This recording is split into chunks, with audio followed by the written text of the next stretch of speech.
saw our Masha today. We barely recognize her. That's her, Sam said. You're crazy, I told him. That thing? That is our Masha? But he was right. She was flowing blood out of a corpse by Fontaine Fisheries. And then when she was done, she walked off hand in hand with one of those awful golems. Masha!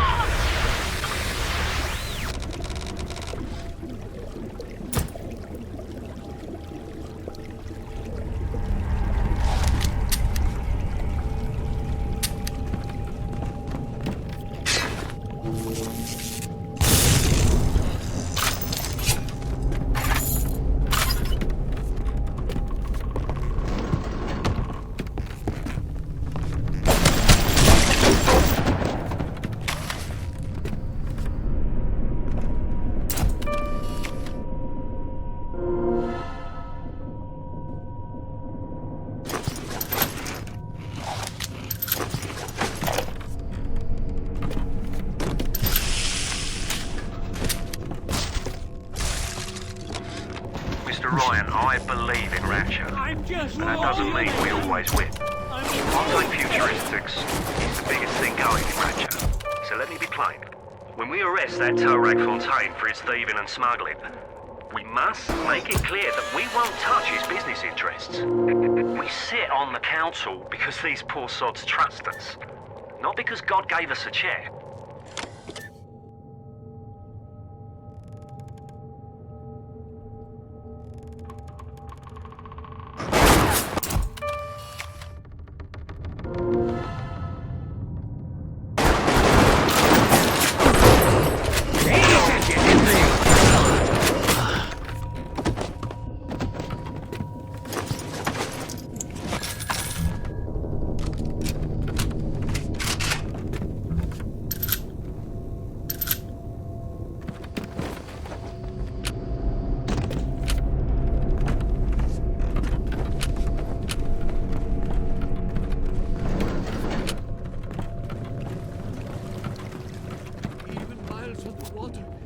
I'll say.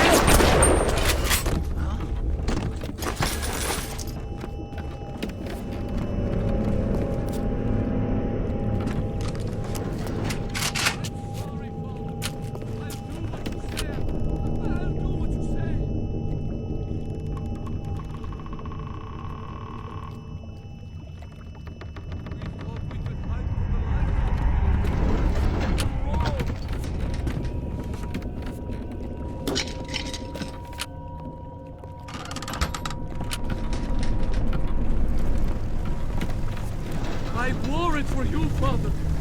It's what you like.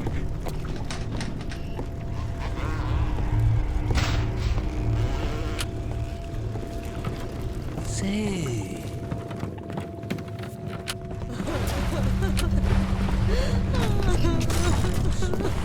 Aside. Sweetheart, where are you? Come on, please.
Welcome to the Circus of Value!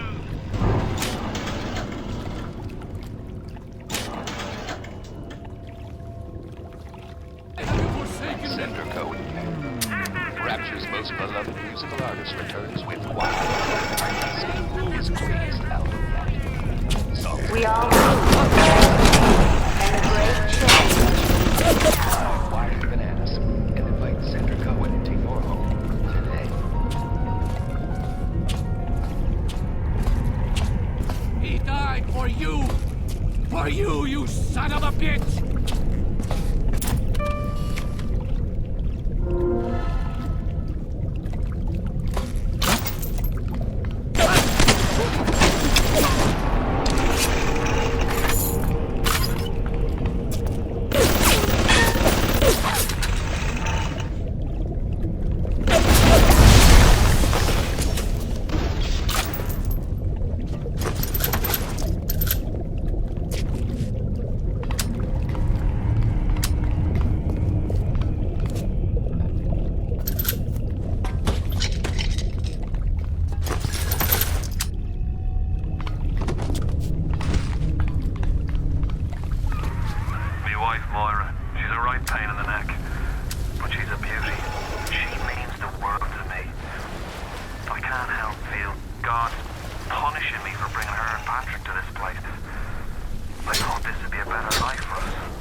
way. Hurry.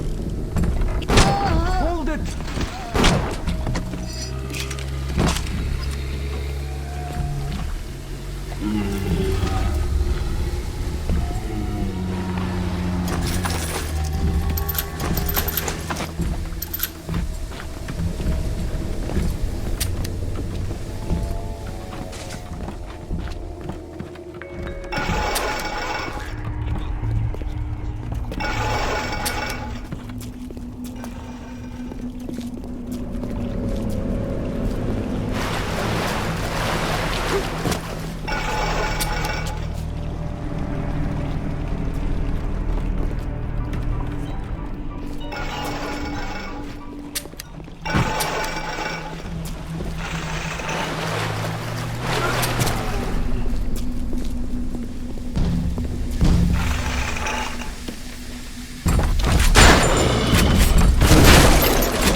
Tempt me.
search them up right. Come on in and show us those snappies.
brat didn't get himself at.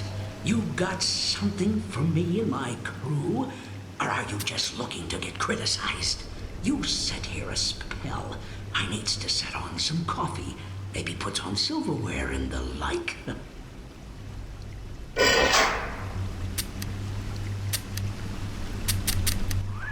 Before you head into the fisheries, a word to the wise. Old Peachy seems about as straight as a dog's hind leg.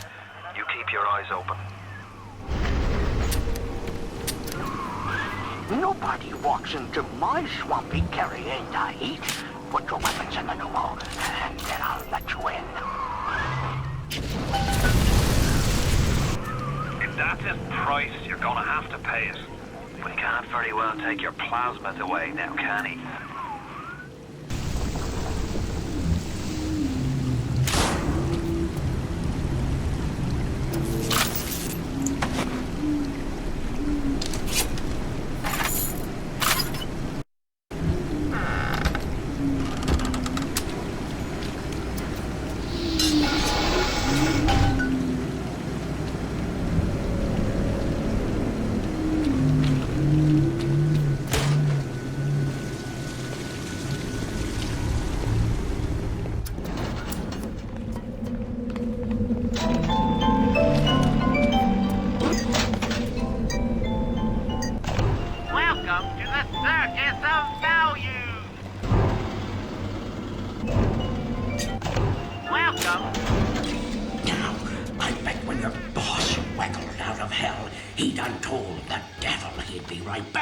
The devil says, "Sure thing, Mr. Fontaine. I'll hold you a spot." Ryan promised Fontaine was dust, and now here you are doing his dirty. I guess that makes Ryan a bum, and you a...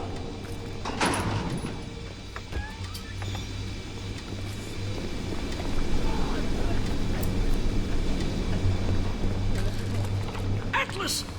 He was ours! Ours! You ain't getting out of my swamp! Can you lie?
Didn't get himself that.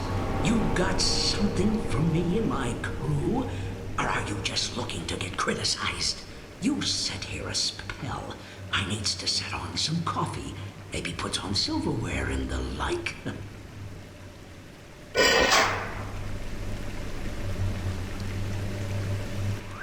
Before you head into the fisheries, a word to the wise. Old Peachy seems about as straight as a dog's hind leg. You keep your eyes open. Nobody walks into my swampy carrying the heat. Put your weapons in the pneumo, and then I'll let you in. If that's his price, you're gonna have to pay it. But he can't very well take your plasmas away now, can he?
Says, sure thing, Mr. Fontaine.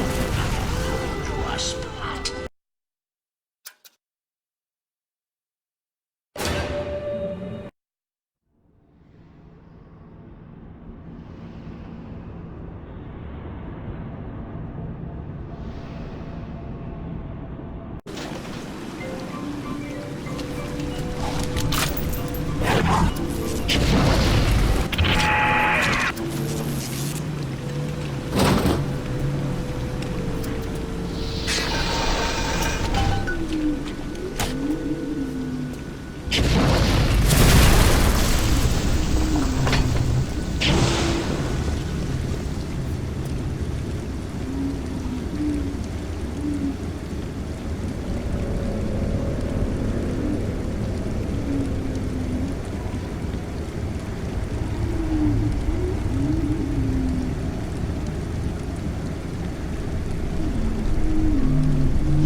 devil says, "Sure thing, Mr. Fontaine. I'll hold you a spot." Ryan promised Fontaine was dust, and now here you are doing his dirty. I guess that makes Ryan a bum, and you a...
Just as the Lord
One of the biggest challenges Irrational faced when developing Bioshock was figuring out a way to retain the feeling of a deep RPG while making the game accessible to a broader console audience.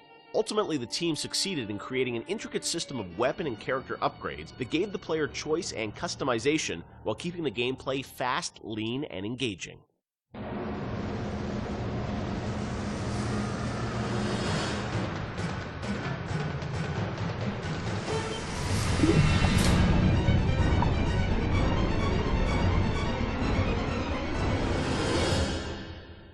One of the hallmarks of Bioshock, to me at least, was that it really blended RPG and sort of first-person action game together in a way that, is sort of standard today, but a decade ago was really pretty revolutionary.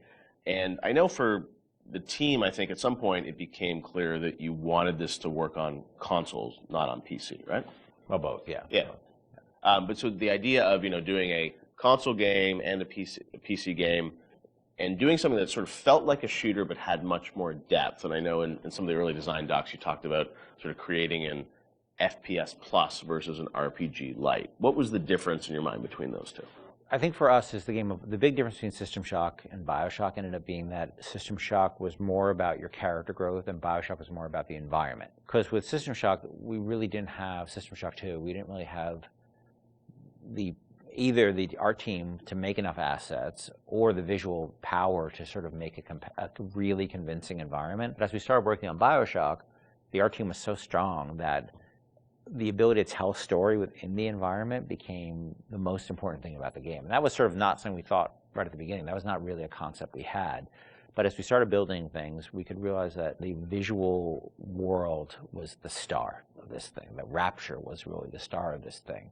And telling the story outside of cutscenes, telling it in the world, so the gamer could discover the story rather than us telling him the story, telling him or her the story. And it was still very much for the time, I think for the time, quite different than what you had seen in terms of there wasn't a lot of growth in shooters. So It was still, I think, for the time, very, very revolutionary. But I think System Shock 2 was even more ahead of its time in terms of that growth thing, because we defocused a little bit. Primarily, part of it was just figuring out how to do that all on a console controller was very tricky.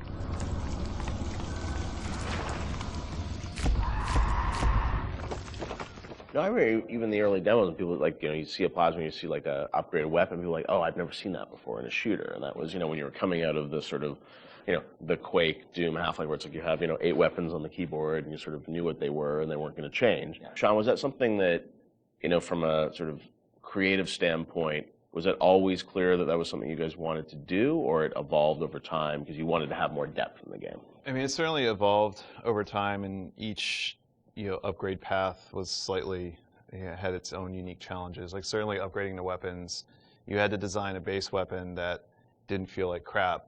Still felt like something that you wanted to use, but then the ability to add the upgrades to that, and each of the upgrades can come in any order, so you have to be aware that this, parts A, B, and C could come in at any different time to upgrade the weapon. In a first-person shooter, that's your star. That's the thing that you're seeing all the time.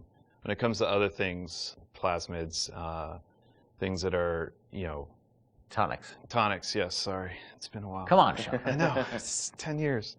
Those things were more offloaded to machines that you would then have to interact with, so you're not carrying the inventory around with you. But each of these decisions on how we're going to upgrade the player, it wasn't like a mouse and keyboard. Okay, we can just use the mouse, and you have all these buttons at your disposal. You could arbitrarily point at a part of the screen really easily, which you could do in System Shock 2. Yeah, so we certainly learned trial by fire when we were trying to adapt these things to the console at the time. Yeah, and like having different ammo types and stuff like that. Like we went through numerous iterations of the interface to make it. Like we had the first times we sort of put the interface into play. It was very obtuse and very tricky to get your head around, and we just kept working on it and working on it and working on it because you want to feel like second nature. But we spent a lot of time on that.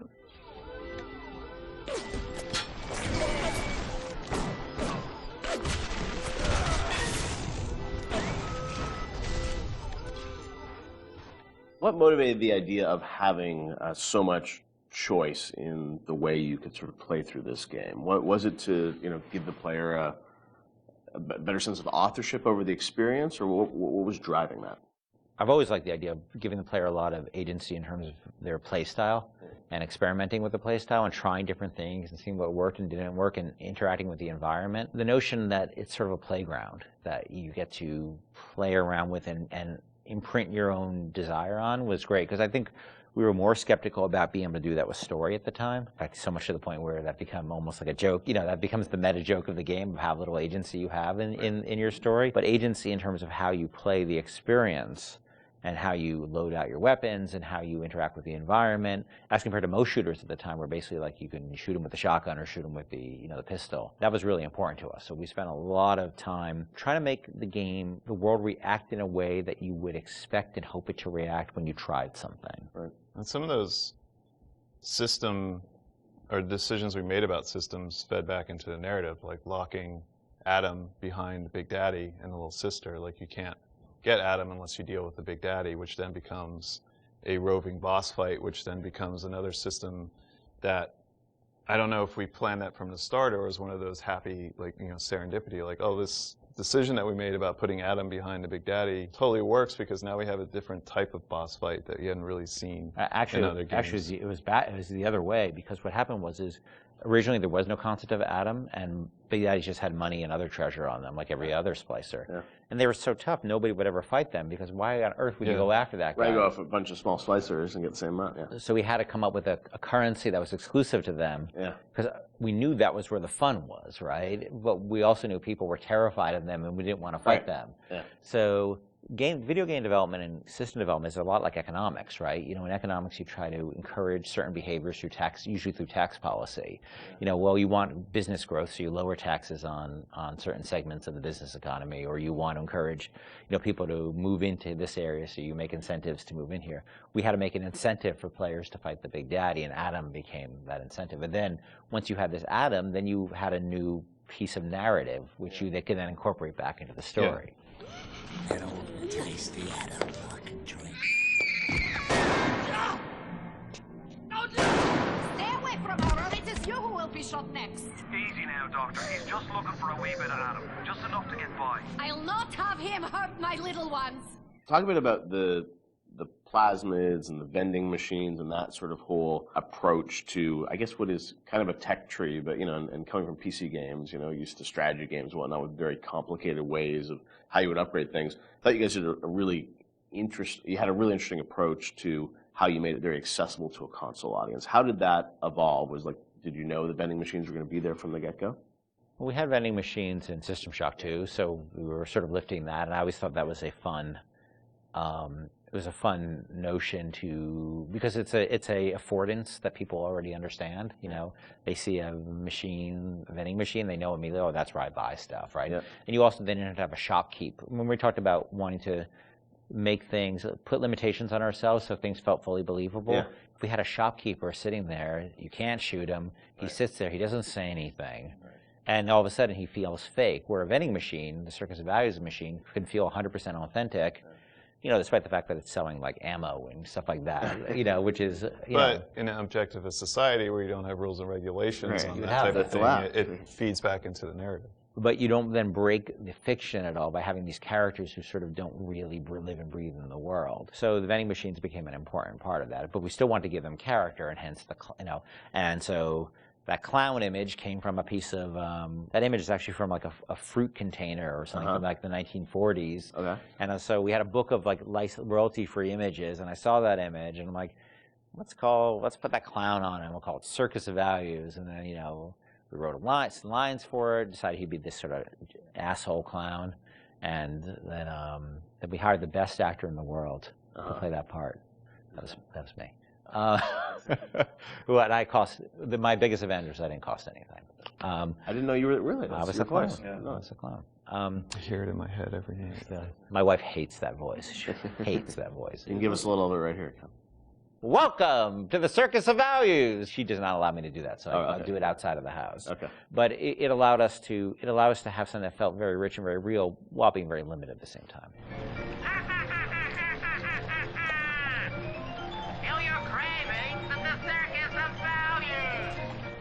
And also, the plasmids and sort of the motif of sort of the videos and how you explain sort of what a plasmid was, that was a really fun way, I thought, to sort of explain that. Sean, how did you guys evolve that? Because it was a very artistic approach. I think those came on pretty late too, because we were developing all these systems, and you make the assumptions because you're dealing with them every day that the player who gets this game is going to understand what these systems are. And we always joke that you can't ship a developer with a game, or you can't expect somebody to have a README file for all of these things. Nobody's understanding what these plasmids are or how to use them. How do we present these to the audience in such a way that they're going to understand what it is fictionally and what it is functionally? Because Rob Waters did a lot of the animations on those, and we sit down and we write out like a little 30-second commercial of what this thing is. And again, because going back to the narrative, this is what would happen in Rapture. People are trying to sell these things, so they would come up with commercials to explain why you need this. Using that as your framework, you can then come up with all of these little gags that people will remember, that have a little personality to them, but I think ultimately in the end weren't that expensive to create, because they're cheap. I think that one of the most important things about it is we didn't want them to be long, and we didn't have a lot of budget for the art, so we had like a couple of frames of animation in them essentially. And so we had to figure out how do we message how this thing works in like that. And that's what marketing is, right? It's how do you message how something works. And marketing and tutorializing are very similar things, right? You're trying to get a message across in a very brief period of time in a very snappy fashion. And I think that one of the things that I always felt about games is that tutorials are sort of death. And because they're usually like, you go into a scene and there's like a shooting range or something like that, and narratively they never really make sense either. And they're so boring. And so we always try to put a big burden on ourselves of how do we train people while not letting them know they're being trained, and brevity is really important to that. So we had a bunch of art constraints on that, which also led to a bunch of writing constraints. And so those things were like, I don't even know if they were 30 seconds. Yeah, they were really short. Seconds. Yeah, like 15 seconds long. We had to explain a whole plasmid in that period of time. And I think that was a good exercise because it also made the game, it forced us to be concise and to really explain what this thing was like that. Throw objects at foes. You can even catch grenades and throw them back.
You shall know!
deserve a rapture of our